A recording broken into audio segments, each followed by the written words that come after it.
Mes chers nouveaux abonnés, mes chers abonnés, mesdames, messieurs, peuple congolais, chers membres de la diaspora, individuellement et collectivement, du nord au sud, de l'est à l'ouest et au centre, tant au niveau citoyen qu'intellectuel, politique, militaire, religieux et ou spirituel, je vous informe que le futur ou l'avenir d'un peuple et ou d'une nation est tout justement dans le passé et le présent qu'on ignore. C'est-à-dire que l'après-despote Denis Sassou Nguesso est dans le passé de 1977 à nos jours. Alors, si on examinait une partie de ce passé douloureux que nous avions individuellement et collectivement subi, de l'homme de la France-Afrique, l'ogre des bords de la Lima, de El Diablo tout-terrain, du Néron et Judas Topical, Monsieur Denis Sassou Nguesso. Explication. Le 18 mars 1977, despote Denis Sassou Nguesso, alors ministre de la Défense, de la Sécurité et des Services secrets. Je répète, le 18 mars 1977, M. Denis Sassou Nguesso, alors ministre de la Défense, de la Sécurité et des Services secrets. Quand même, quelqu'un qui a un niveau de troisième ou de seconde et qui n'a jamais aimé l'école et tout compagnie, devient ministre. Attends, c'est pas possible, je n'ai jamais compris ça. Sassou Nguesso, attends, quand même, on était naïfs à cette époque-là. Donner les titres de ministre de la Défense, de la Sécurité et des Services secrets à un tordu comme ça. Mais Marien Ngouabi avait, attends, c'est pas possible, Marien Ngouabi. Qu'est-ce que vous avez fait pour donner tout ça? Mais c'est pas possible. Alors que tout le monde signalait que ce monsieur, c'est un ignorant, c'est un idiot, attends, c'est pas... Parce qu'il avait utilisé les coups bas et coups tordus. Il était là, avec des opérations qu'il montait contre les amis de Marien Ngouabi et autres. Donc il avait roulé Marien Ngouabi dans la farine. Imaginez-vous, vous avez des ennemis, hein, vous avez toujours dans une organisation, il y a toujours des gens qui sont, ils sont des complotistes. Ils sont là, oui, ils veulent te faire du mal, ils veulent te faire... C'est de la manipulation. En fait, Sassou Nguesso et la France-Afrique avaient manipulé Marien Ngouabi jusqu'à les donner ce poste en or de ministre de la Défense, de la Sécurité et des Services secrets. Ce fut comme, attends, c'est pas possible. En 1969, Sassou Nguesso commence à montrer ses muscles, c'est-à-dire il cherche à assassiner un opposant, Bernard Kolela. Marien Ngouabi dit non, Bernard Kolela n'est pas contre moi, mais il est contre le marxisme, le léninisme. Et Sassou en colère, il va avoir, je vais chercher. Et en 1970, il va trouver la première victime. Ce fut le lieutenant Pierre Kinganga, le 23 mars 1970. Et là, ce fut le premier crime politique de Denis Sassou Nguesso. Et alors là, il réussit, Marien Ngouabi a peur. Il dit, ah oui, il a prouvé, Sassou Nguesso a prouvé. Et autres. Après, bon ben, et là, ce fut le rouleau compresseur. Et tout ça, il organise tout ça jusqu'en 1977 à l'assassiner. D'abord, en 1975, il change de nom. Il s'appelait Denis Sassou. Et là, il met Nguesso. Et ce Nguesso, on a vu dans le cimetière de sa fille, on voit s'écrire de plusieurs manières. C'est quoi cet individu? Et donc Nguesso avec A à la fin, S, E, A, U ou O. Et on ne sait pas cet individu, d'où vient-il? Ce sont des profils ambigus. Donc, 1977, Sassou Nguesso, ministre de la Défense, de la Sécurité et des Services secrets. Ce fut du pain béni pour éliminer son mentor. Donc tout commence déjà en 1969, et 69 passe à 70, et puis les M22, et tout compagnie, 73 ils tuent, et les Diawara, les Coco, et tous ces mondes-là, les M22. Et donc voilà, donc il est fort. Et donc il change de nom en 1975, et là il devient ministre de la Défense. Et en 1976, il tente l'assassinat du commandant président Marine Gwabi par l'histoire de l'hélicoptère de Mboli. L'histoire de l'hélicoptère de Mboli où Marine Gwabi était parti faire la chasse. Alors qu'il ne voulait pas faire la chasse, on lui a programmé une partie de chasse du côté de Mboli au sud-ouest de Makwa, donc de ma tribu. Et donc ils sont partis faire là-bas, donc ils ont voulu l'assassiner, mais Marine Gwabi sort sain sauf, comme l'histoire d'Adolf Hitler en 1944. Et donc comme ça. Et donc voilà, donc là il réussit. Il réussit pas. Maintenant en 1977, il réussit. On était dans le contexte France-Afrique de la guerre froide. Hein, où la France était les gendarmes de l'Afrique, les Américains les gendarmes du monde, et les Anglais les gendarmes des Indes, et donc la France avait le droit de vie et de mort sur l'ensemble du continent. Et donc avec ce qui s'est passé, il préparait déjà son pion, sa pièce maîtresse, Denis Sassou Nguesso, comme dans un jeu d'échecs. Un jeu d'échecs, c'est un jeu cérébral. Donc on fait tomber les pions de l'adversaire. Et certains sont même couronnés. On les fait déplacer à volonté. Donc, dès 1963, Sassou Nguesso était déjà en action. Donc, la France était déjà là, son champion. Donc, on le fait pousser. 63, 64, 65, 66, 67, 68, 69, 70, 71, 72, 73, 74, 75, 76, 77. Et là, il arrive vraiment là, on le fait sortir là. Donc, pendant ce temps-là, vous avez vu Sassou Nguesso dans tous les coups. Donc, c'était l'œil de la France, des réseaux Foucault, etc., etc. Vous imaginez, on voyait qu'il y a du feu. Et donc, avec les enjeux de la guerre froide et tout compagnie. Et donc, vous imaginez. Et donc, Sassou Nguesso est là. C'est le plus grand danger criminel de tous les temps du Congo. Et donc, voilà.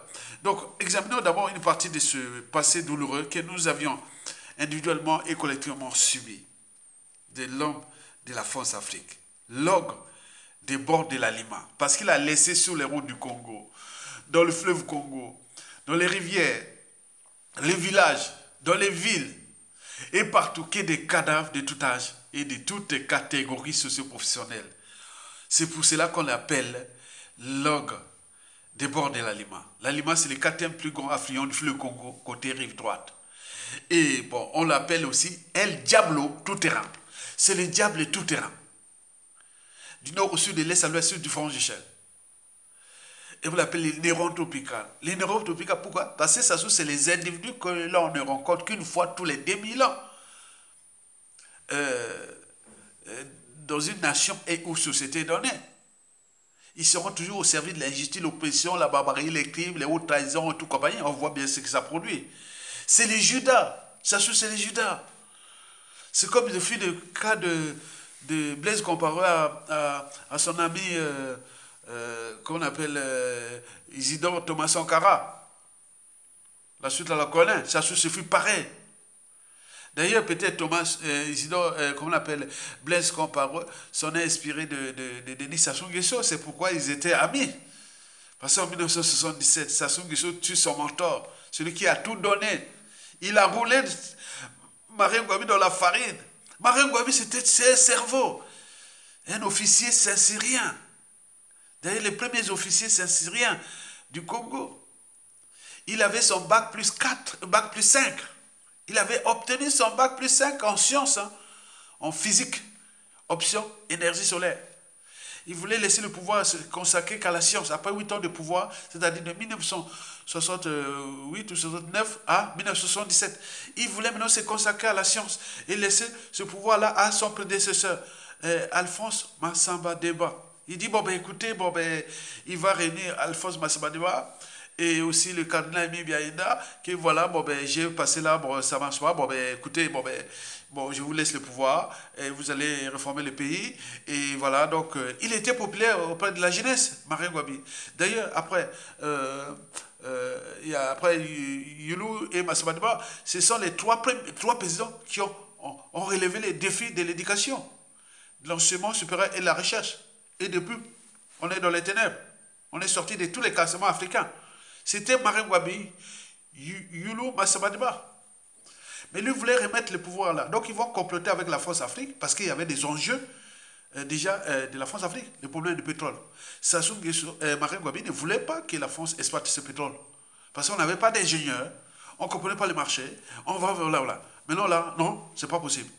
Et il faut l'assassiner pour que le pétrole coule à flot depuis depuis Elf, Aquitaine, puis aujourd'hui Total.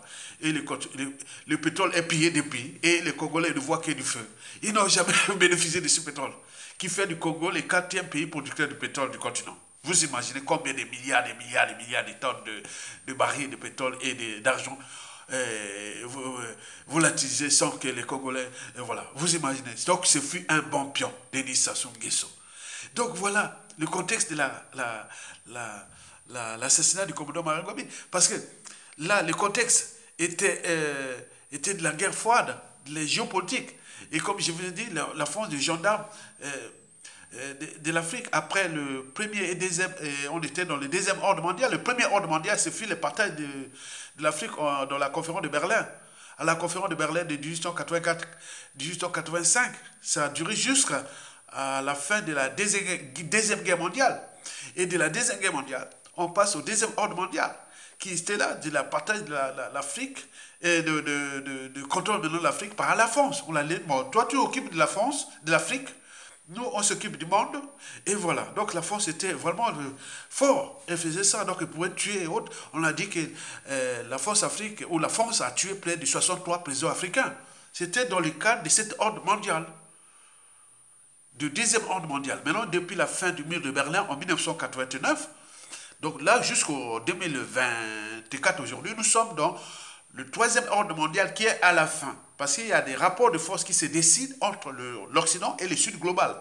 L'Occident en déclin et ne veut pas laisser ça, donc il menace par les terroristes, par la guerre et avec ce qui se passe avec la Russie, et la Chine et autres. C'est un monde incertain. Parce que l'Occident veut tout dominer le monde. Alors que les autres disent, bon, on fait le marché, on fait la paix, on fait... Et c'est pas ça. Ils veulent être les maîtres du monde. Et comme les autres sont préparés maintenant, au niveau aussi militaire, au niveau économique, et autres, donc l'affrontement n'est pas loin. Une troisième guerre mondiale n'est pas exclue. Mesdames, Messieurs, revenons sur les dossiers.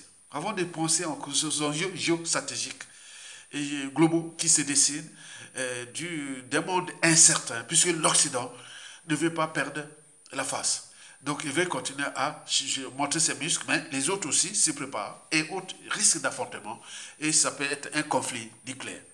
Bon donc, là, je reviens sur la situation du despote Denis Sassou Nguesso, Boya Mindele, les Néron tropical, le Judas tropical et celui-là qui était envoyé par Satan le diable.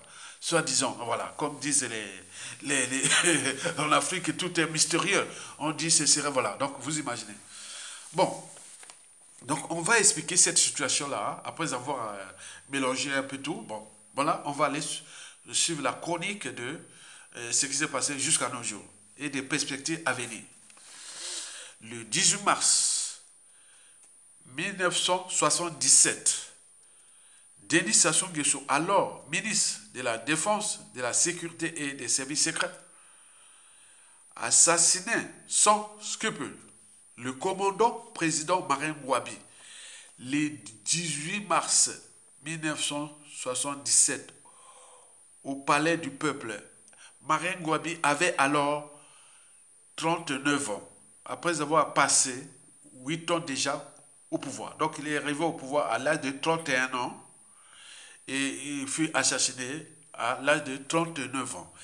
Il était très très populaire chez les jeunes, les intellectuels et tout compagnie. Et le 18 mars, Sassou Nguesso assassine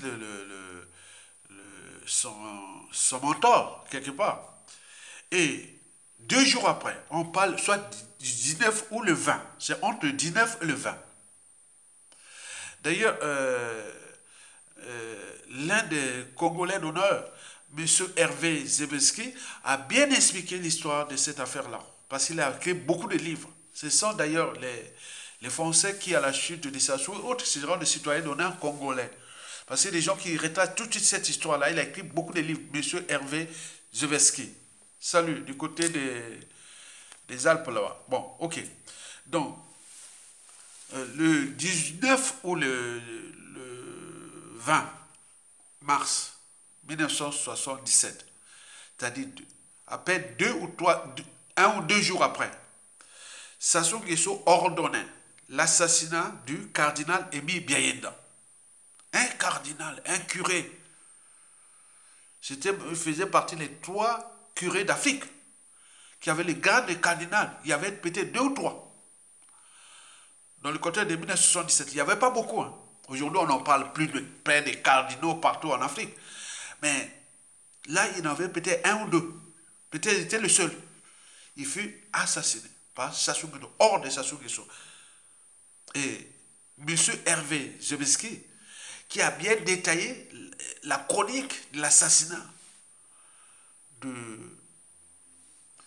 cardinal Émile Biayenda, et de son enlèvement jusqu'à tout le parcours, jusqu'à Etatolo, derrière là-bas, Brazzaville Nord, d'abord le côté Etatolo, c'est ce qui s'est passé là-bas. Et alors, c'est terrible. On n'est plus dans l'humanité, nous dans l'humanisme, on est dans un autre monde. Donc il fut assassiné. Et le 25 mars 1977, ce fut le tour du prédécesseur de Marine Ngouabi, qui Marine Ngouabi voulait remettre le pouvoir. Et donc 3 individus là, 3 destins de haut niveau, au niveau national, brisés en l'espace d'une semaine. Vous imaginez? Est-ce que vous avez cherché partout dans le monde? Est-ce que quelqu'un a trouvé un putschiste et ou tout pour assassiner 2 présidents et un cardinal en l'espace d'une semaine et il est là? Vous avez cherché? Non, il n'y a que Sassou Nguesso. Vous imaginez? Et donc, en une semaine, 3 destins brisés. Et pourquoi Sassou Nguesso avait la rancune ou la haine d'assassiner ces gens? Bon, déjà, la France africaine est déjà là. Et deuxièmement, il faut se dire que, il paraît que, il avait déjà les informations puisqu'il était ministre de la Défense, de la Sécurité et des Services secrets. C'est comme si vous êtes ministre des Armées, vous êtes ministre de la Police et vous êtes ministre des Services secrets. Donc, il avait toutes les informations. Mais qu'est-ce qui s'est passé entre Marine Ngouabi et le candidat Émile Biayenda et le président Massabadba? Donc, il y a eu beaucoup de spéculations là. Voilà, donc c'est écrit. L'histoire là est très bien écrite, cette histoire. Donc, vous pouvez écrire dans YouTube ou dans Internet, Marine Ngouabi, Massabadba, candidat Émile Biayenda. Vous aurez toutes les versions de l'histoire. Et donc, bref, le Congo était rentré dans un autre monde, sans le savoir, et jusqu'à nos jours. Parce qu'avant l'arrivée de Sassou Nguesso, l'éducation, l'enseignement supérieur et la recherche étaient au haut niveau. La santé était au haut niveau. On venait se soigner chez nous au Congo. Et regardez aujourd'hui, dans les ténèbres. L'éducation nationale, l'enseignement supérieur, dans les ténèbres. La santé, dans les ténèbres. Santé publique, dans les ténèbres. Etc. L'alimentation, les gens mangeaient à leur faim. 3 repas par jour. Là, il n'y a plus rien. Etc. etc. Donc il était là. L'homme des bords de l'aliment. Le pion, la pièce maîtresse de la France-Afrique, de l'ordre néocoloniale française en Afrique, et notamment au Congo. Vous savez, dans une machine, il y a toujours une pièce maîtresse. Lorsque vous la perdez, la machine ne marche pas. Sassou Nguesso fut là, l'homme qu'on leur a envoyé par la France-Afrique pour faire ce sale boulot qu'il a fait là ça dure depuis déjà 47 ans.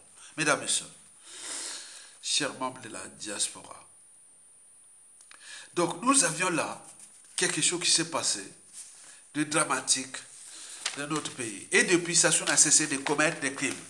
C'est l'homme de tous les coups d'État, politiques, économiques, institutionnels, etc. Les changements de constitution sans fin. Les hold-up électoraux sans fin. Les crimes multiformes et multidimensionnels Il a le capital d'essai le plus élevé de tout le temps. Il en a tué. Il se conçoit d'ailleurs comme un conquérant armé. Tant qu'il n'aura pas une force armée supérieure à lui, il n'y cédera pas, il mourra peut-être au pouvoir. On enterra avec les honneurs ou les déshonneurs. Qu'est-ce que ça peut faire? Il a fait son sale boulot contre ce peuple congolais de merde, ce qu'il considère comme ça, les manteaux. Il conçoit d'ailleurs les Congolais comme ses sujets indigènes, esclaves et comme des bétails humains au regard du capital d'essai. Dans toutes les catégories socio-professionnelles, sur différentes échelles, au nord, au sud, de l'est à l'ouest, dans la diaspora. Il a fait ce qu'il voulait. C'est vraiment quand on est là, quand on a les profils comme Sassou Nguesso, on doit dire patience. C'est pourquoi je dis que la presse Sassou Nguesso est dangereuse dans ce pays. Parce qu'il a laissé attendre, c'est pas possible. Je vous ai fait une vidéo précédente sur la psychanalyse. Ce que les uns et les autres posent dans la tête au regard de tout ce passé. Ça veut dire que ça énerve. Sassou a pu faire ça. Pourquoi pas moi? Pourquoi pas moi? Ah là là. Il a tué. Il a fait ceci. Il y a des gens comme ça. L'humanité est une contradiction. Il y a des gens quoi? Non. Je dis non. Tôt ou tard, j'aurai. Ils ont compris qu'avec l'ordre occidental, et si tu comprends comment fonctionne cet ordre, et au Congo, tu peux faire du mal à tous ceux et celles qui ont fait du mal à vos proches, au peuple congolais et autres. Ce qui risque d'arriver. Nous sommes là pour éveiller des crimes multiformes et multidimensionnels. Il est toujours là. Et le monde entier vient le voir. Bien sûr qu'il est le champion de la corruption et de la ruse. Très bien. Mais les gens viennent là-bas. Il y a les magos, les butins du Congo. Là, ils partagent. Voilà. Et voilà. Et donc, là, certainement, Sassou Nguesso va être, comme disent beaucoup d'anthropologues, Sassou Nguesso sera fiché comme le plus gros assassin politique de tout le temps en Afrique. On regarde déjà ce que je viens de vous dire. On regarde déjà du coup d'État de 1977, du coup d'État de 1979, du coup d'État de 1997, au capital d'essai déjà de 30 000 morts, les opérations Mouébara de 1998 à 2000, plus de 400 000 morts, plus de disparus du bus, 400 Congolais disparus qui étaient à Kinshasa, fouillent le coup d'État, ils sont revenus et on les a tués. Et depuis, il y a eu beaucoup des assassinats de mars, ou ciblés. Déjà, les assassinats de mars, on a eu le 4 mars, on a eu l'équipe de mars, oui, on a eu Chakona, Ornano, là, on vient de voir là, le stade de Angola Libre. Sassou essaie de tuer les 570 corps disparus. Il y a des corps de coucheurs. C'est la caravane d'Ali Baba, on tue là-bas à gogo. Sassou, il faut que je souris avec un peu de mots. Sassou tue à volonté. Mais les autres apprennent. C'est dangereux ce pays-là. Il en a tué. Et à côté, le monde entier, l'Afrique, les apprentis, les valets locaux, tu viens là, monsieur le président. Mais les autres apprennent. Ce pays-là est en danger. On a laissé quelqu'un là tuer. Et les autres viennent là. Mais c'est le président. Et là, il marche avec ces démarches-là. Il fait ce qu'il fait. Et là, aujourd'hui, tous les piliers ou les pions ou ses amis Force Afrique sont en train d'être tombés un à un depuis. Et là, le dernier en date, il vient d'être déjà dans la situation, comme on appelle Macky Sall et d'autres. Voilà. Quoi qu'il a retrouvé un Oligui Nguema et aussi qui est dans la merde. Bon, bref. Qu'est-ce que ça peut... Dans l'imaginaire, dans la perception, dans la représentation que nous avions de la vie, qu'est-ce qu'on peut regarder ça? Quelqu'un qui tue, il est là, le monde entier vient. Donc il y a des gens qui ont dit oui, c'est possible. C'est possible, ça ouvre les voies au défi permanent. Et donc je vous dis sincèrement, c'est dangereux. Comment l'humanité est comme ça? Donc les gens ont compris que c'est comme ça l'humanité. Comme disaient beaucoup des internautes dans les médias réseaux sociaux, il y a des Congolais qui disent être président c'est pour tuer. Il y a des gens aujourd'hui au Congo qui disent être président c'est pour tuer. D'ailleurs, Jean de Okeba qui s'occupe des services secrets du régime a dit on a tué dans le sud du Congo, le ciel n'est jamais tombé. Donc il y a eu, on a lancé ça soit appelle les Congolais et Bébianou là. Ça veut dire qu'on peut tuer, il n'y a rien, il n'y a pas de réaction. Et est-ce qu'ils ont le monopole de ça? C'est pas possible. Donc comment la France Afrique, à travers son cheval de Troie, Denis Sassou Nguesso a tout perturbé. L'imaginaire que nous avions de la liberté, de la dignité, du but même de la condition humaine, sociale et existentielle, du caractère sacré de la vie humaine, tout a été chamboulé. C'est-à-dire le régime là, ça devient l'obstacle même à l'empathie. Ça devient l'obstacle à l'empathie. Et chacun de nous, mais on peut donc tuer, pourvu qu'il y ait les moyens. Donc beaucoup se préparent aussi à avoir les moyens pour faire pareil. L'humanité est une contradiction. Regardez ça. Vous avez tout compris? Mesdames et messieurs, peuple congolais, nous sommes là pour éveiller les consciences. Parce que les faits sont là, historiquement. Donc, Sassou va être fiché comme celui qui fut envoyé, préparé, entraîné, conditionné et sous emprise même de la force africaine pour piétiner les négos, les Africains à l'échelle congolaise, pour protéger un comptoir colonial, le comptoir Congo, qui fut l'Afrique équatoriale française, dont la capitale est à Brazzaville. Donc là, c'est un comptoir qui s'appelle le Congo-Brazzaville. C'est un comptoir négrier. Et où ça fait ce qu'il veut. Et ça dure depuis 47 ans déjà. Mesdames et messieurs, peuple congolais, chers membres de la diaspora, le mal est profond. Le mal est fait. Personne ne peut le contester parce que les faits sont là. Pas d'amalgame, pas de négationnisme, puisque tout est là. Donc si quelqu'un qui veut faire l'amalgame ou le négationnisme, etc., va demander les enfants et petits-enfants de Ngouabi, de Marie Ngouabi, ou les enfants et petits-enfants de Massabadewa, ou la famille de Kandila Bibi Aïda, ou la famille de tous les cadres intellectuels, tout ça, qu'il a tué. Il y en a plein. Il faut les demander, c'est la caverne de l'Alibaba. Allez demander, ne venez pas créer les polémiques à moi. Non, moi je ne suis qu'un citoyen congolais, libre et autre, qui fait ce que son devoir de citoyen. Donc je vous alerte, c'est ce que nous avions vu personnellement. Personnellement, cette affaire-là me faisait peur. Parce que Sassou, dès qu'on commence à parler de Sassou là, en 1975, là, 73-75, j'étais à l'école primaire. Hein.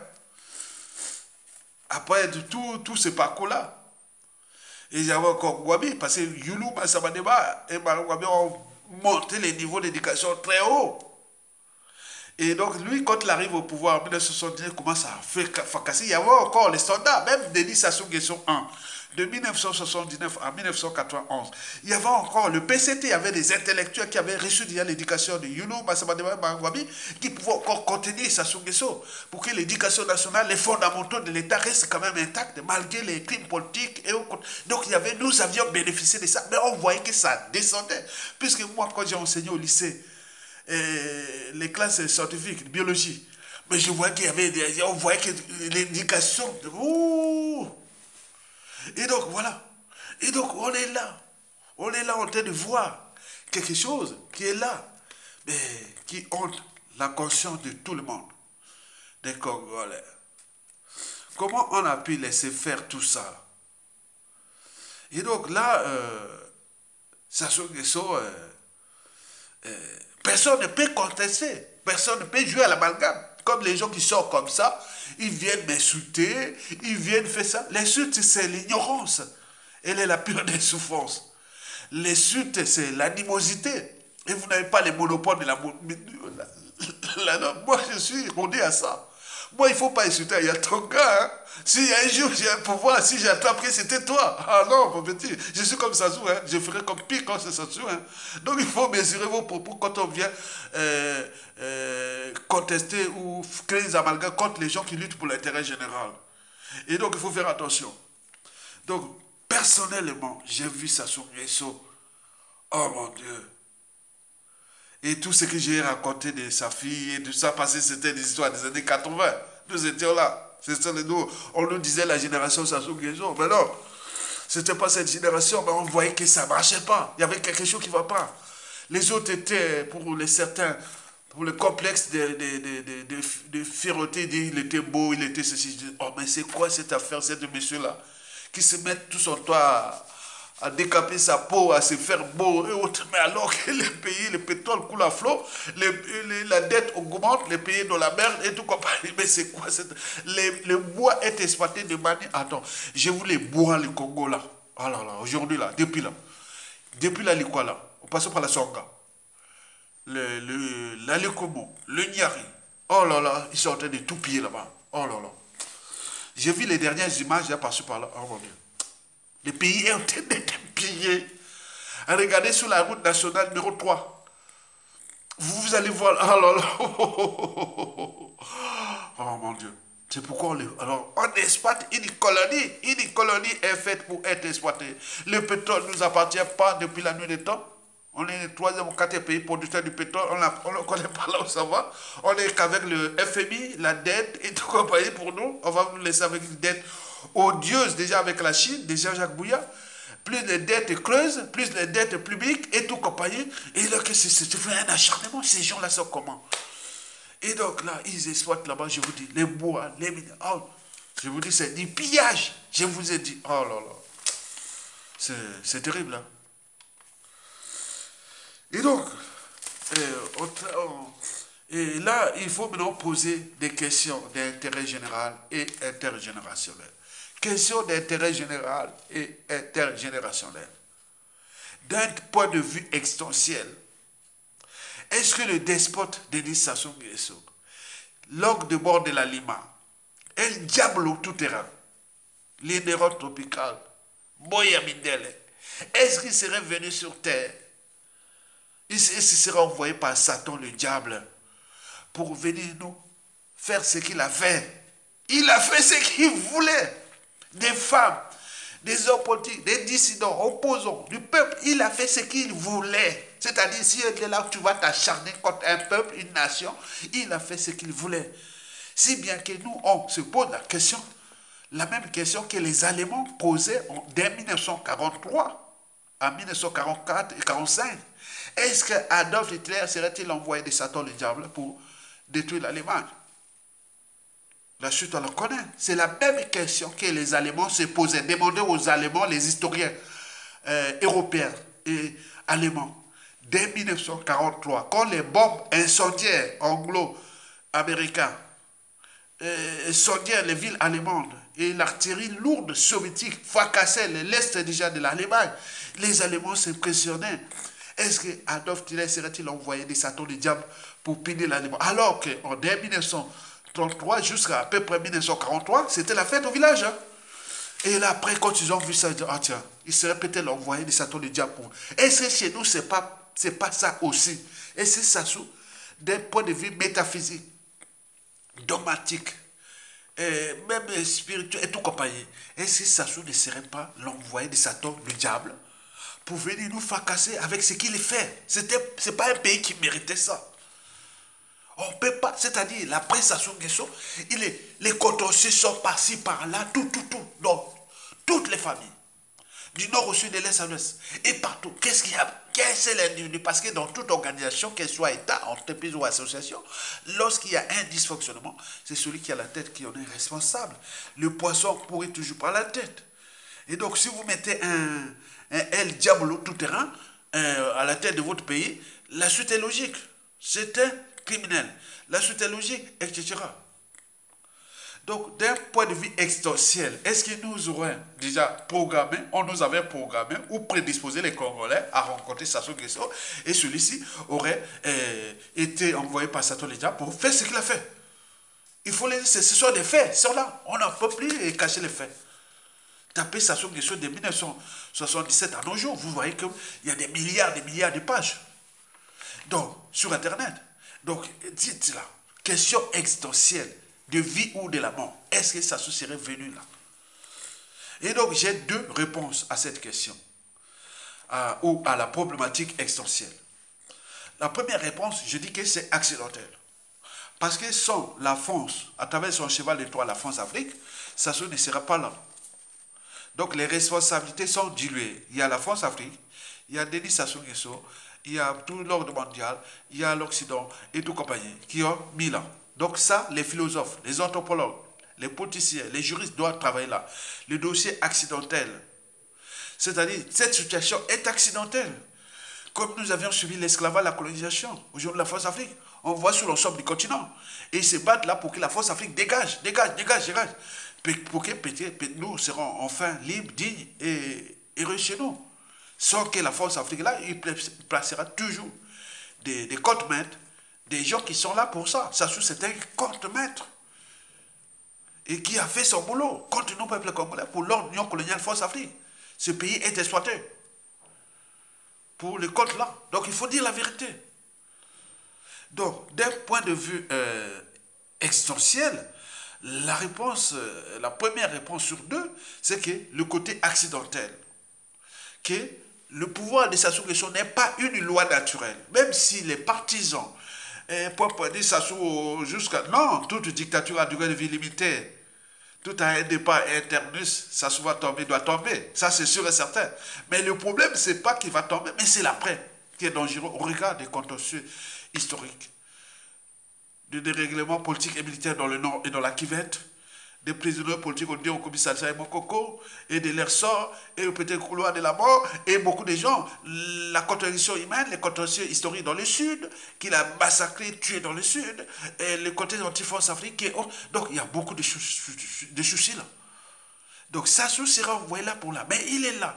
La peur que nous avions, qu'il part sans être humilié ni jugé. Et à ce moment-là, c'est la voie ouverte vers les défis permanents. Il a pu faire ça, comme l'a fait à siéger le pôle depuis 26 ans déjà. Et là, pourquoi pas, le triangle de Bermude, Oyo, Lobo, Boua, Tikapika, aussi assiégé pendant 30 ans. Et donc, il y a beaucoup de choses qui sont là. Il n'y a pas ça. Il y a pas... C'est celui qui est président de la République. Il donne le ministre de la Défense, l'Intérieur, et tout. On peut envoyer les gens de tous les triangles et assiéger. Et les populations de cet endroit, ils vont fuir, ils vont être pleurer. C'est ça ce qui se prépare demain. Je vous dis la vérité parce que je suis un intellectuel qui éveille les consciences, qui n'a pas le monopole de ce qu'il a fait à Ikongono, dans le Poul, dans le Nimolek et autres. Non, il faut les dire la vérité. Pour que, et au moins les clauses sur l'embauché de Yo, Bouya, Tikapika, prennent conscience du danger à venir. Que faites la fête là. Bougez-vous comme au temps de Mobutu à Berengo, comme le temps de Bokassa à Borongo et ou à Mobutu à Guadeloupe. On a eu ça. On a les... Donc là, la colère est là. Et là, c'est tous les pays qui est contre cet endroit.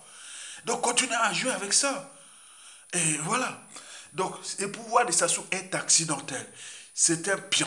Il fut repéré dans les années 60 par les réseaux FOCA. Et il a fait ce qu'il a fait. Et donc là, on ne sait plus comment s'en débarrasser. Et on regarde déjà des perspectives à venir. Parce que la France-Afrique, on regarde du contexte anti-France-Afrique à l'échelle continentale. Et de ces contentieux, voilà, il n'y a eu que Sassou qui a trahi le Congo. Il n'y a personne. Aucun président du Congo n'a trahi le Congo. Il n'y a que Sassou Nguesso. Quand on dit béninois, ivoirien, un Africain qui vient trahir l'Afrique, son pays d'adoption, le Congo-Brazzaville, vous imaginez, l'ostracisme, la xénophobie, quand on voit dans les médias réseaux sociaux. Heureusement qu'en Afrique de l'Ouest, et notamment au Mali, au Burkina Faso et au Niger, c'est un peu de relever les défis pour que, voilà, l'Africain, le Congo peut dire, ah oui, enfin, oui, bon, ça s'est passé, mais voilà. Donc, voilà. Sassou Nguesso, il est là. Donc, sur ce plan, sur ce point exaucé et notamment accidentel, donc on s'est dit que c'était un accident. Ce n'est pas une loi naturelle. Même s'ils fêtent, ils disent, il y a des gens qui viennent montrer leurs muscles. Mais nous, on travaille dans l'ombre. On travaille dans l'ombre, on les a tous repérés. Et toi, demain, tu sors là, tu n'auras pas de visa, ta fille a visa pour avoir tes enfants pour rentrer au Congo, comme vous avez fait aux autres. Tu viens monter tes muscles là, oui, Sassou, oui, très bien. Tu n'auras pas de visa, ni de passeport. Mais pire encore, va au Congo maintenant, comme vous l'avez fait aux autres. Donc préparez-vous à devenir des apatrides aussi et des étrangers éternels, puisque vous avez fabriqué plein de gens. Dans le contexte où l'Afrique, où les Africains deviennent problématiques en Occident, passer l'Occident européen décroît, et par rapport à ça, et donc il y aura beaucoup de scènes de xénophobie, de plein de choses. Souvenez-vous, à l'échelle française, l'histoire du capitaine Dreyfus. Souvenez-vous au début du 19e siècle, au début du 20e siècle. Souvenez-vous l'affaire de Comte Benedict, en mai 68. Ils ont déjà fait ça aux Juifs. Ce sont des Blancs, non? La France a déjà fait ça aux Juifs.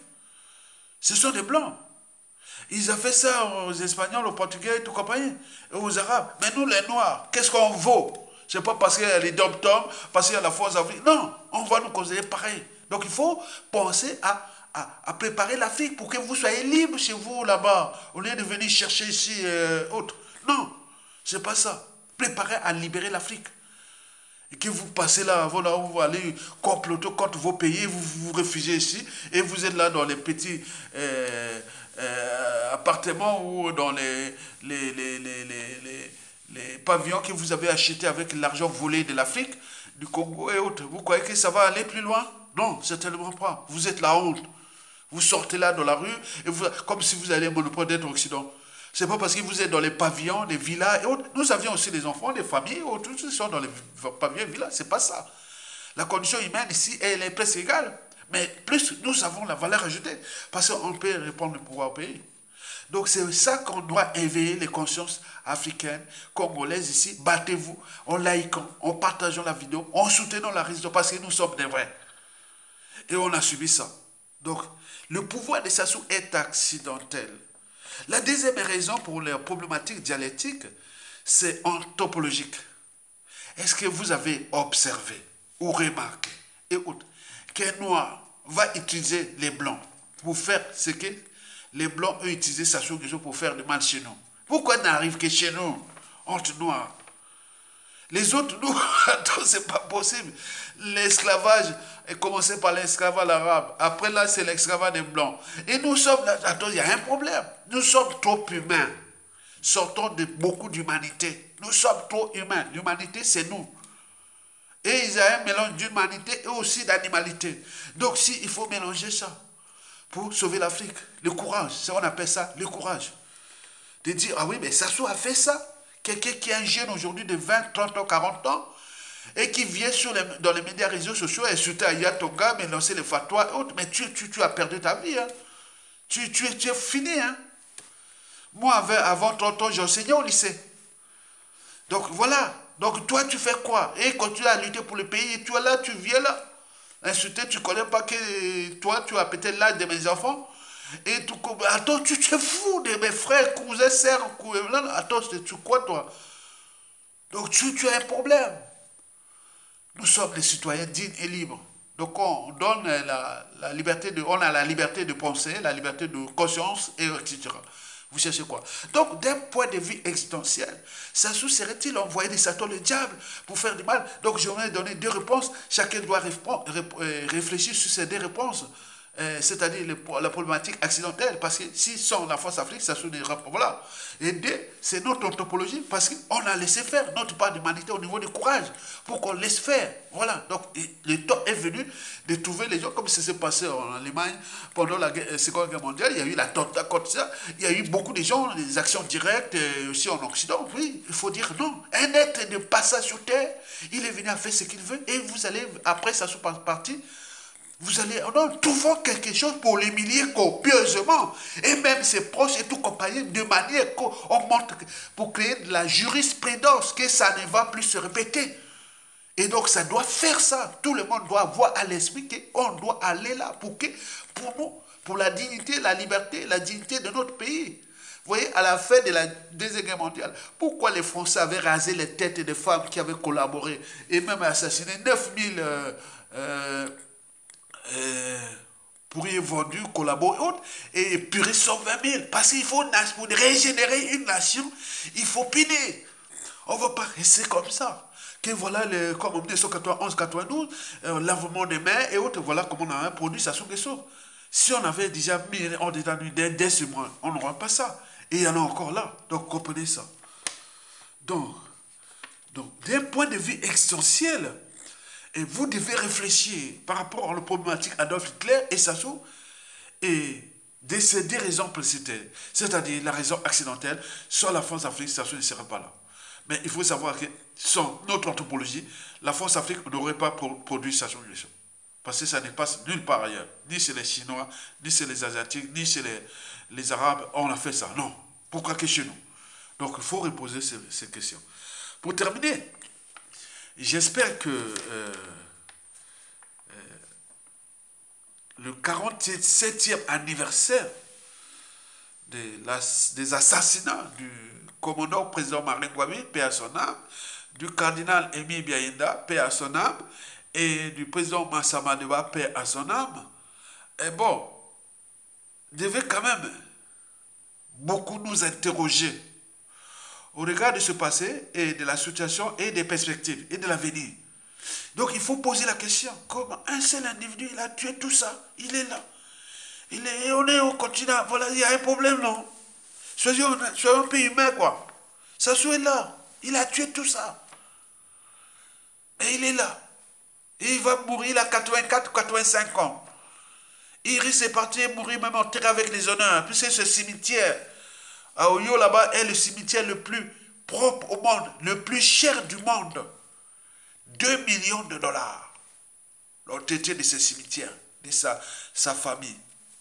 2 millions de dollars. Aucun cimetière au monde ne coûte aussi cher. Et le monde entier, voilà. Mais déjà, le sort est déjà scellé, on le sait. On ne va pas encore en ajouter. Ce cimetière-là aura le même sort que Berongo, c'est les Bokassa, au Centrafrique, comme Guadeloupe, c'est Mobutu. Ça, c'est les sorts. Ça, il n'y a pas de problème, c'est validé. Il n'y a pas de souci. Mais, comment on a laissé faire ça? Donc, la problématique ici posée, elle est topologique, citoyenne, intellectuelle, politique, militaire et spirituelle. Explication. D'abord, d'un point de vue anthropologique. Est-ce que ce que ça soit fait là, est-ce que ça pouvait se passer chez les Blancs, les Arabes et autres, quand ils entendent qu'il a tué 2 présidents, un cardinal? C'est comme chez les Arabes, vous tuez 2 présidents et un imam. Attends, c'est pas moi, même chez les Juifs, vous tuez 2 présidents plus un rabbin, etc. Vous imaginez, on est là. Donc, d'un point de vue anthropologique, ça doit nous poser beaucoup de choses. Pourquoi nous? Au terme de responsabilité, de courage et autres. Est-ce que ça peut se passer ailleurs, tout ce que ça soit fait là? Je vous ai fait plusieurs vidéos, je fais là les clips de Sassou. Ils sont détaillés. Mais est-ce que ça peut se passer ailleurs? Interrogeons-nous. On s'interroge, on pense déjà à l'avenir.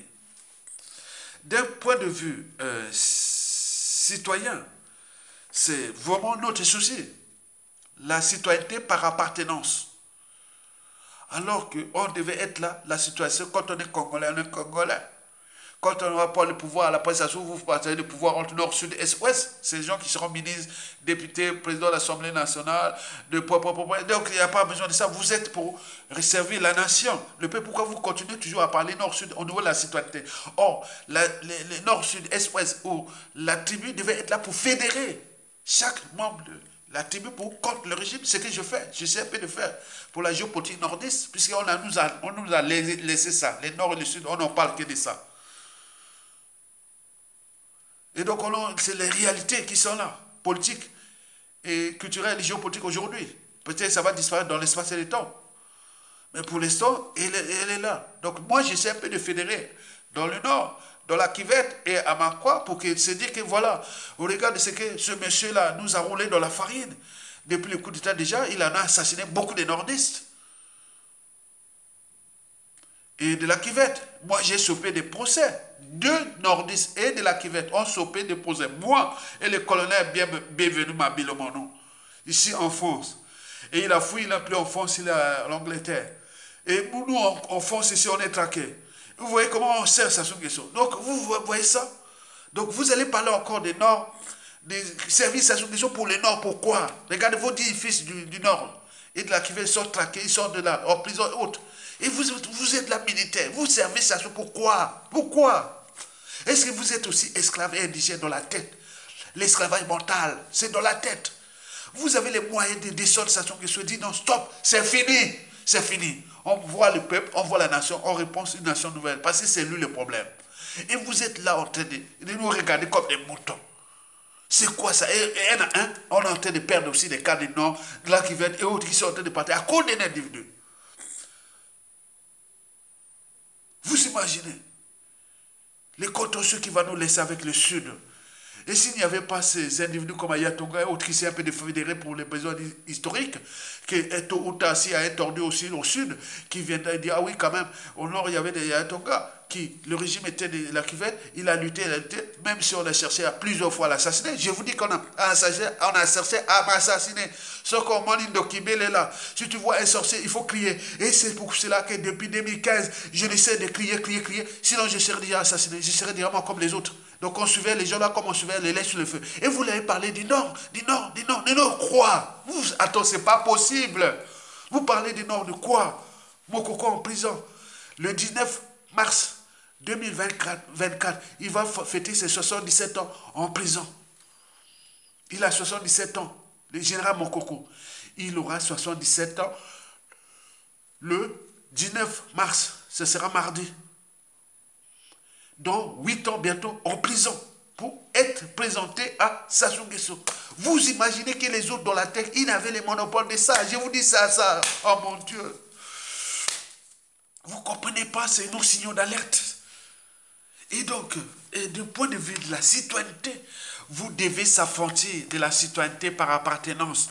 Donc, trouvez la tribu et autres pour confédérer, solidifier votre tribu dans la lutte générale pour qu'on dégage le monsieur là.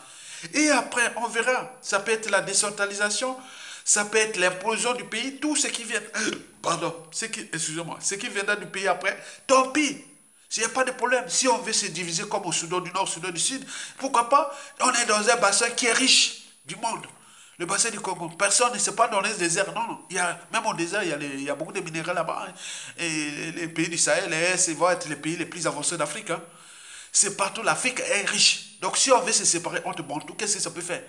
Mais pour l'instant, on a un dénominateur commun qui s'appelle Sassou Nguesso. Celui qui serait venu de l'Afrique de l'Ouest, qui pour nous tuer les Bantous et fracasser notre pays, qu'il a vendu à la découpe aux étrangers, et notamment aussi au Rwandais Tutsi, pour eux. Et n'oublions pas le peuple qu'il a pétiné. Et nous sommes là en train de se diviser. Non, la citoyenneté, vous devez la comprendre comme ça. Donc nous avions le problème de la citoyenneté. Il faudra refaire tout au niveau de la citoyenneté. Que toi, tu es Congolais. Quand on dit liker, partager, quand il y a l'intérêt général, il y a des justes comme Ayatonga, comme d'autres, et on dit, on soutient, on like, on partage la vidéo. S'il y a un lien de soutien de la lutte, je mets 1 ou 2 euros pour la lutte.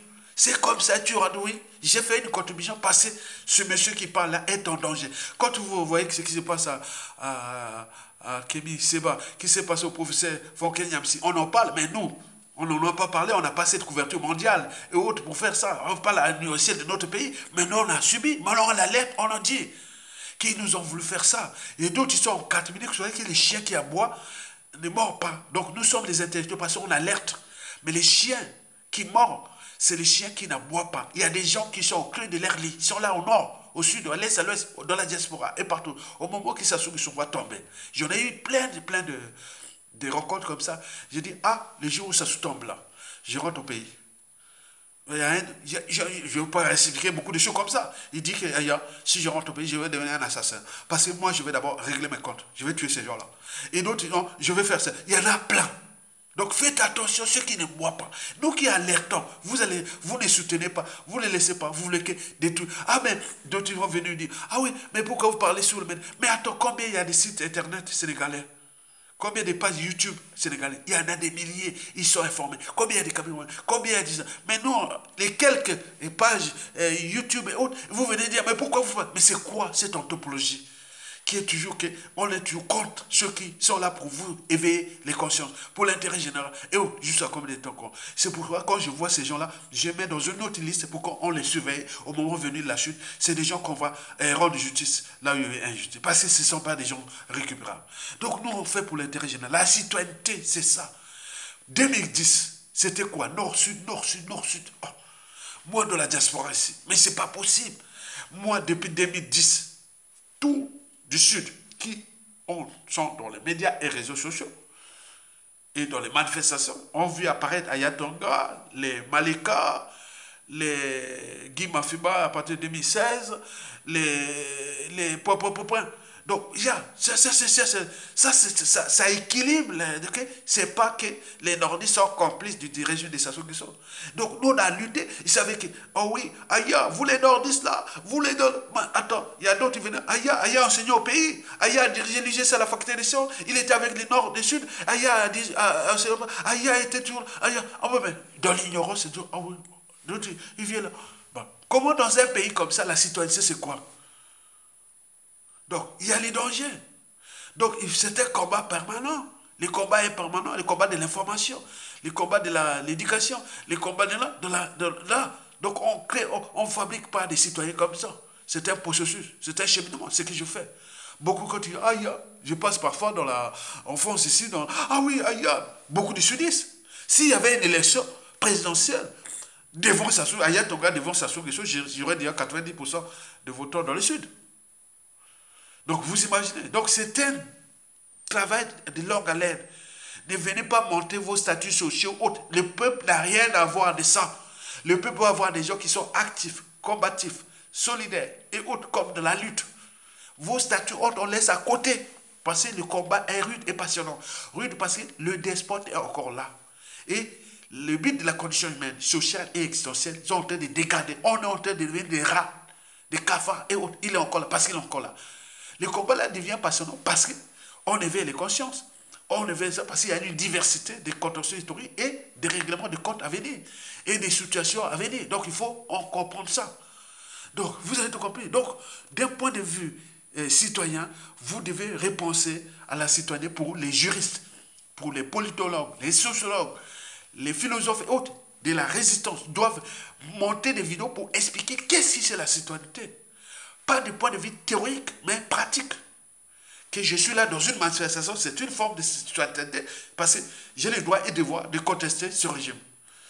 Et je suis là dans les médias sociaux parce que c'est une forme de citoyenneté parce que j'ai le droit. Donc il faut prouver ça pour que les gens comprennent ça. Parce qu'on a laissé tout laisser faire. D'un point de vue intellectuel, ben oui, l'intellectuel c'est un chien qui aboie, il a l'air de danger. Mais quels que soient les enjeux, je pense que la conscience de l'intellectuel doit être toujours au-dessus de l'appartenance. Bien sûr qu'il peut y avoir des intellectuels racistes, xénophobes ou tribalistes et indépendants. Il y a toute une diversité d'intellectuels. Ça, c'est vrai. Mais contre l'intérêt général, la survie d'un peuple, d'une nation est en danger, il n'y a plus de diversité d'intellectuels.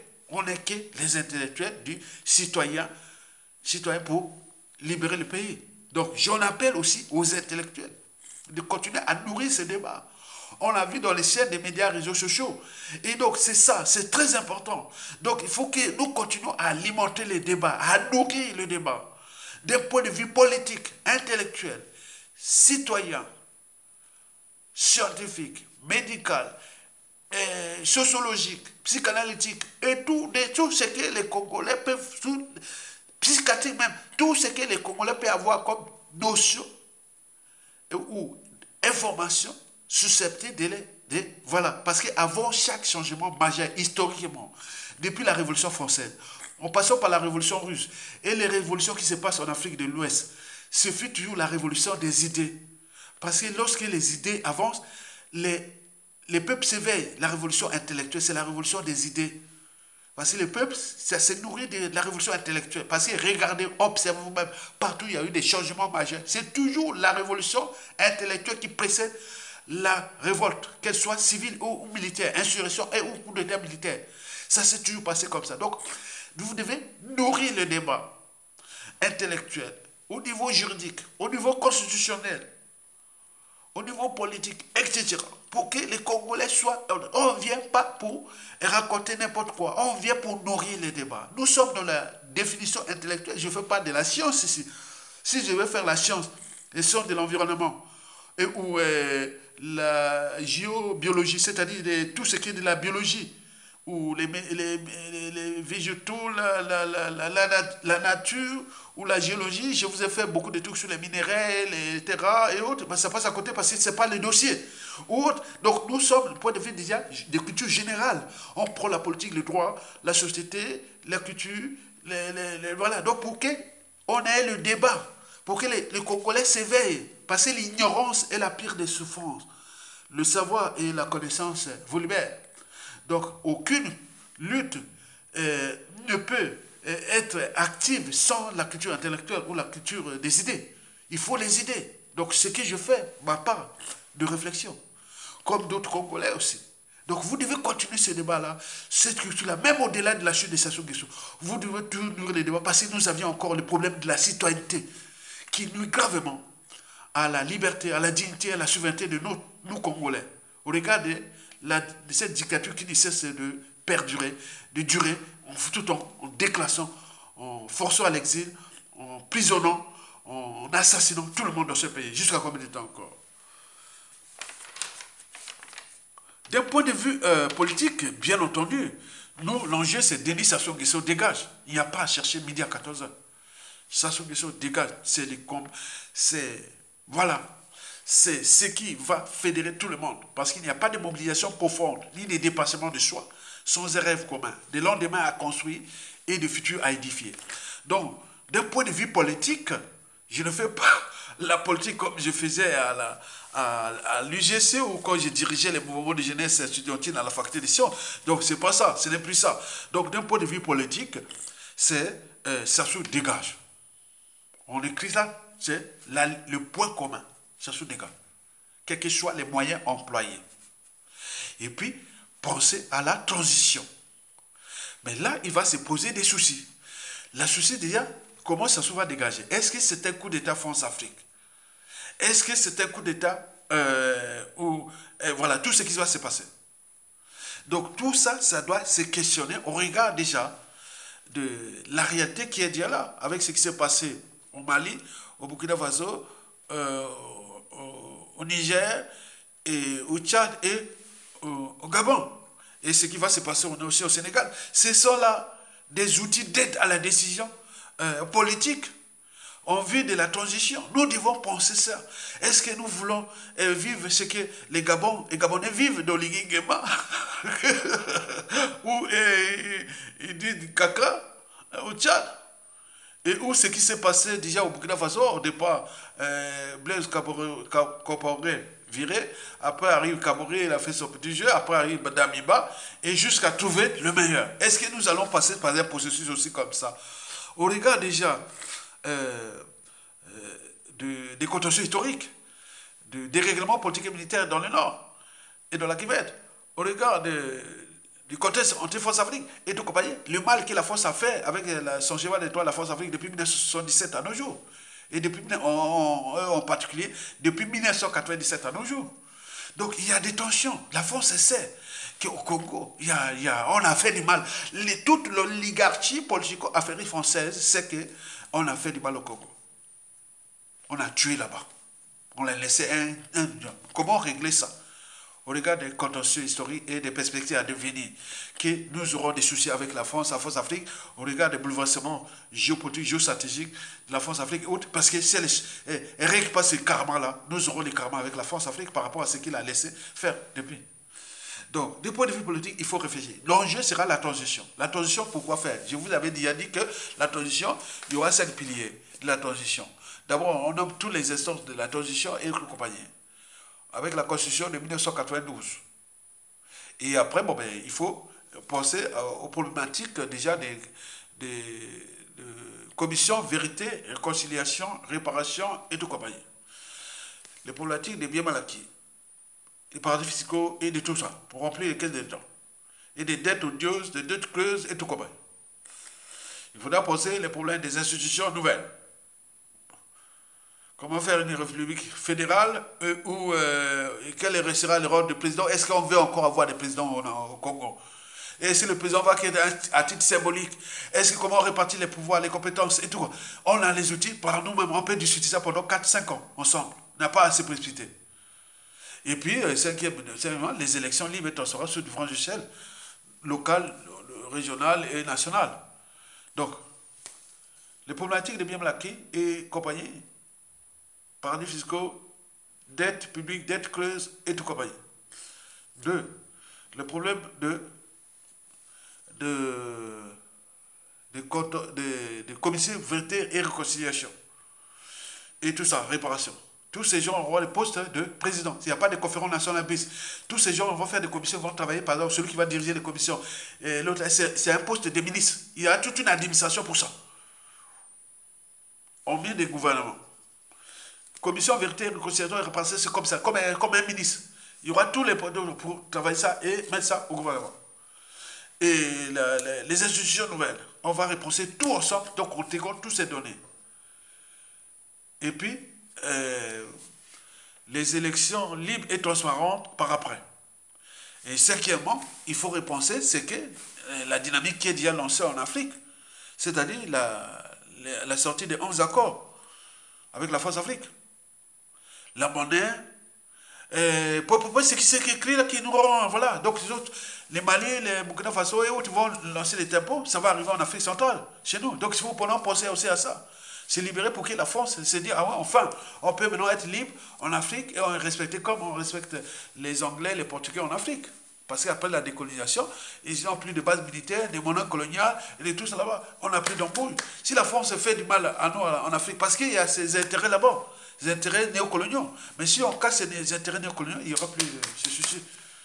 Est-ce que vous avez vu les Portugais, les Anglais avoir les soucis, les Africains francophones ou lysophones avoir les soucis avec la Grande-Bretagne et le Portugal comme nous avions avec la France-Afrique? Non, parce qu'il y a encore les intérêts là.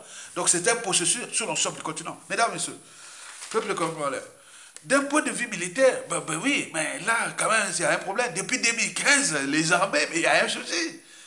Même depuis l'incursion de l'armée anglaise à l'enclave du Kabinda, à travers les Kimongo, ils ont passé à Kimongo, ils ont venu tuer les gens à Kimongo. Non, on ne peut pas sécuriser Kimongo. Attends, Kimongo, pour moi, la fait, c'est une ville qui sera vraiment nickel avec tous les infrastructures frontalières, avec tout ça qui va être, voilà, Kimongo. 2013, on a tué, voilà. Sachant que sur l'armée est là. Mais non, depuis 2015, à nos jours, regardez bien ce qui s'est passé. Coup d'état constitutionnel, l'armée ne dit rien. Emprisonnement du président Mokoko en 2016, un général des armées, regarde. 2021, tue Guy Parfait Kolela, rien. Là, il s'est posé à la projection de 2026.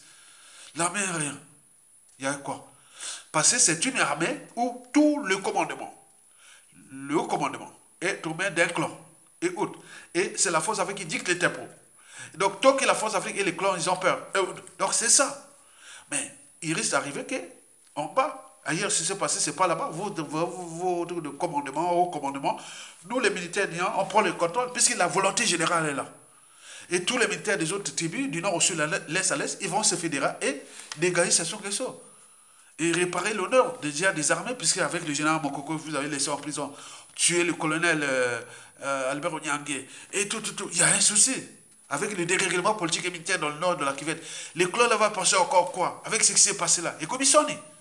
Jamais vu dans une armée. Au moment que les gars sont venus pétiner un peuple, fracasser un pays et mis en danger un pays avec les hautes trahisons, tout ce qu'on a donné là. Les problèmes de François Joly, de tous les Rwandais, l'armée est là comme ça. Mais c'est quoi cette armée? Si bien qu'il y a beaucoup des attentions, des idées sur la Sassou Nguesso avec une autre armée qui sera peut-être repensée. Bon, le contexte anti-force Afrique est déjà là. Depuis 1997, l'armée est là et ne bouge pas. C'est quoi cette... Donc, les rapports de force entre l'Occident et le Sud global. Et peut-être la France a déjà ses pions dans l'armée. Mais on regarde ces contentieux autres. Qui, aujourd'hui, on regarde ce que je vous ai dit dans toute cette vidéo. Qui, du Congo, du nord au sud de l'Est, qui va prendre les responsabilités comme Oligui Nguema ou Kaka pour détruire ou pour suivre la volonté générale? Je ne pense pas. Donc, le statu quo ou l'immobilisme qui reste en ce moment parce qu'ils ont aussi peur que tout est chamboulé dans ce pays. Celui qui viendrait encore jouer les jeux d'Oligui Nguema au Congo, Brazzaville, ça ne marchera pas. Hein. Ça ne marchera pas. Ça ne va pas aller loin. On regarde les contentieux historiques dans le sud, les dérèglements politiques et militaires dans le nord de la Kivette, les ambitions des uns et des autres. Non, ça ne va pas marcher. Bon, au niveau spirituel, bon, je vous l'ai dit que, bon, là, il n'y a pas de soucis. Hein. Depuis que Sassou Nguesso a assassiné le commandant président Marie Gobi, suivi du cardinal Émile Biaïda et du président Massa Badeba, tous des chrétiens. Et puis, surtout le cardinal Émile Biaïda, et qui depuis là, même l'assassinat du cardinal Émile Biaïda, Sassou Nguesso, par arrogance, avait envoyé une lettre au pape Paul VI. Ah, attends, c'est pas beau. Oh là là, c'est pas... Et depuis, il est devenu le pape du Congo, le pape du diable. Et donc, si le Vatican ne contribue pas à la chute de Sassou, c'est pas à la chute de Sassou qu'il va faire encore, ah oui, on va faire un bon... Non, non, non, non, non, non. L'Afrique a changé, va changer. Vous savez que les mouvements anti-christianisme, même les religions venues d'ailleurs, et maintenant total en Afrique, il va se développer.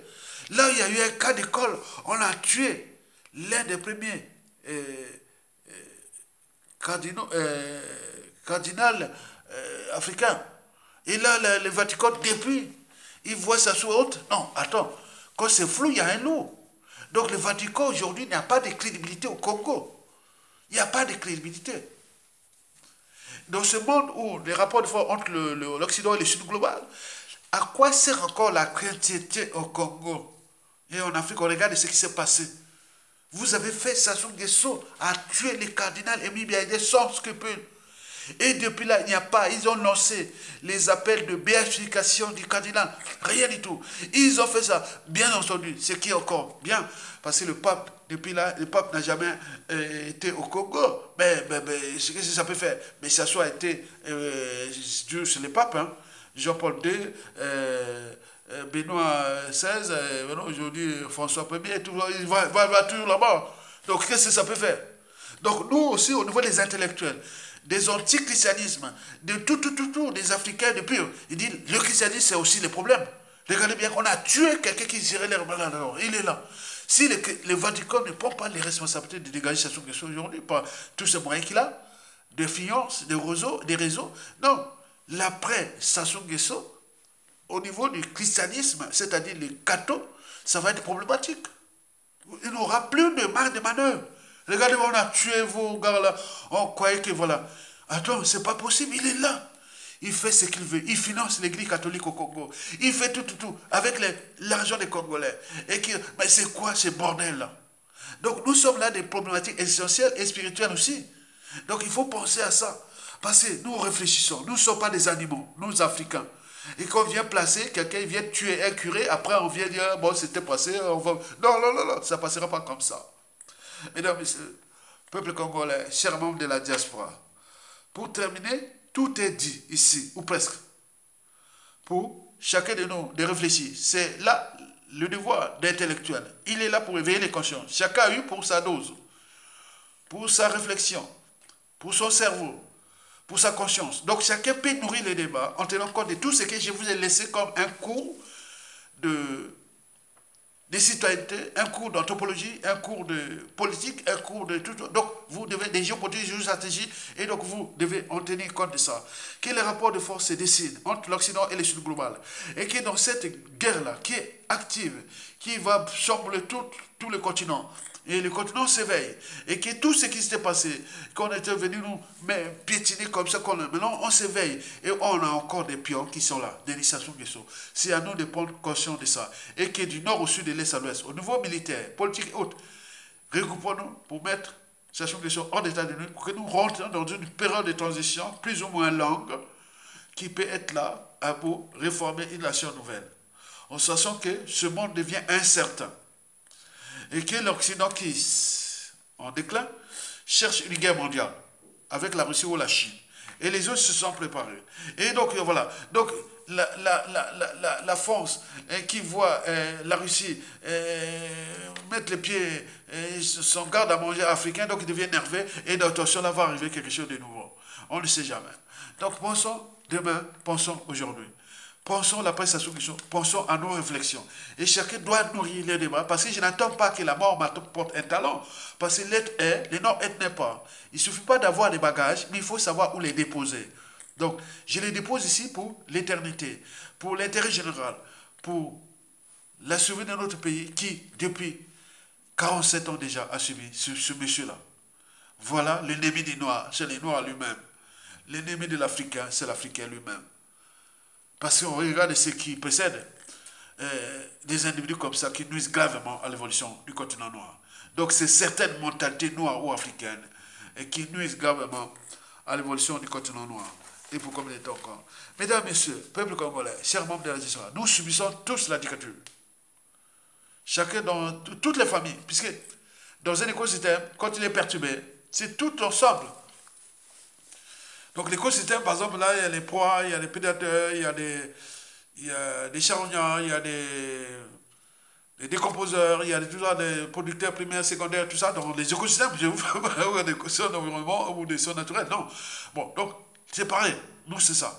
Donc, ça sont quelque chose quand il perturbe Mokoko, il a perturbé les Makwa, il a perturbé les familles des Makwa, il a perturbé les partisans de Mokoko du nord au sud de l'est à l'ouest. Quand il fait au dos commissariat, il a perturbé les Teke du nord au sud de l'est à l'ouest et les familles et tout ça.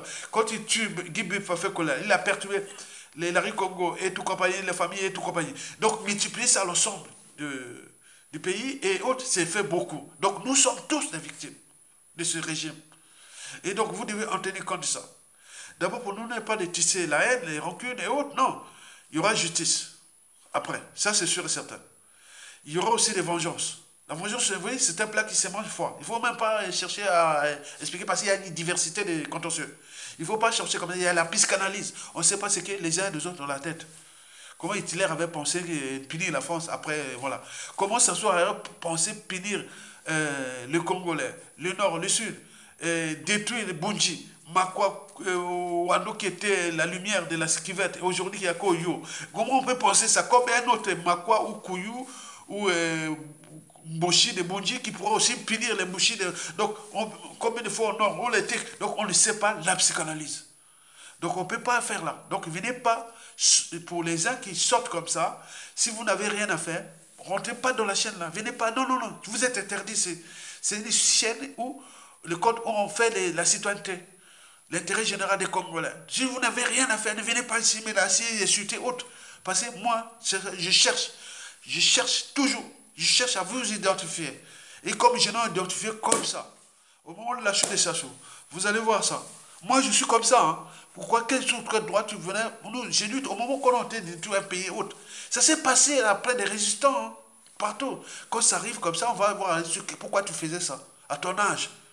Tu viens insulter, menacer, tu viens faire ça. Tu avais le monopole de ça? Non, mon grand frère ou frère ou autre. Non, c'est bien. Oui, très bien. Tu as reconnu? Oui, ben, va au cachot. Et oui, tu as reconnu? Oui, on va te brutaliser. Va ou non, non. Moi, c'est comme ça. Tu as reconnu, voilà. Parce qu'on est la honte, la vie et la mort. Le problème des délits Sassou Nguesso, c'est la problématique extensionnelle. Observez-moi dans la diaspora depuis 1997 à un jour. Combien on en a-tu perdu déjà dans la diaspora? Que les services des gens de Okemba, ils sont venus empoisonner beaucoup ici dans la diaspora. Que les services administratifs français et autres qui travaillent pour le compte des Sassou Nguesso ont blâmé les pions à beaucoup de résistants ici en France. Donc c'est une guerre. Pour comprendre la nature d'un régime France-Afrique, il faut comprendre les moyens de pression.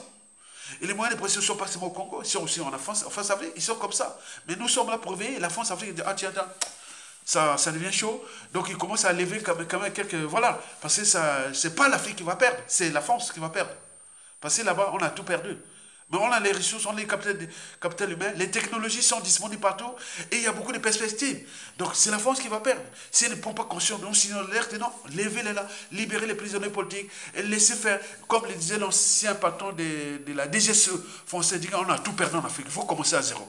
Donc commencer à zéro, écoutez les veilleurs de conscience, beaucoup de choses pour avancer, en tenant compte de ce qui s'est passé en Afrique de l'Ouest, comme contre-réaction à la France-Afrique. On regardait aussi ce qui s'est passé de la décolonisation anglaise, portugaise et tout compagnie en Afrique. Regardez bien comment ça fonctionne. Mais pourquoi il n'y a que la France? La France aura des soucis. La France est en récession. La France est en colère. Parce qu'il y a beaucoup de choses qu'on est en train de perdre. Et ce n'est pas à cause de l'Afrique. Parce que Aimé Césaire disait que le malheur de l'Afrique, c'est d'avoir rencontré la France. J'avais alors reformulé sa pensée. Que le malheur à venir de la France, c'est d'avoir entretenu la France-Afrique. Et donc si elle ne change pas de paradigme, et maintenant, peut-être avec ce président-là, c'est impossible. Mais avec peut-être le prochain de 2027, peut-être il pourra écouter ça, enfin, observer tout ce que, je dis, 5 piliers de la France. Observer tout ce qui s'est passé de la guerre de l'Algérie et les conséquences. Regardez, observez tout ce qui s'est passé de la décolonisation des autres ex-pays colonisateur d'Afrique, dont le Portugal est la Grande-Bretagne. Ils n'ont plus de soucis en Afrique. Observez-vous le contexte France-Afrique à l'échelle continentale, qu'on n'en veut plus de vous. Et vous cherchez là. Et quatrièmement, cinquièmement, observez et analysez le contexte géopolitique et géostratégique entre le Nord et le Sud global. Et enfin, les perspectives des destins des peuples. On a une langue, on a une histoire ensemble, mais si vous voulez foutre tout en bordel, mais les autres, il n'y a pas de problème. Donc, vous avez tout compris. Likez, partagez et soutenez la résistance. Tokolonga, à bientôt. Bon vent au peuple congolais. Likez, soutenez et la résistance. Likez, partagez. Je parle aux citoyens. Les dignes filles du Congo. C'est vous que je parle, femmes et hommes. Tokolonga, toko gagné. Donc, soyez debout. Likez, partagez et soutenez la résistance. Donc, j'attends 10 secondes que vous likez là et partagez.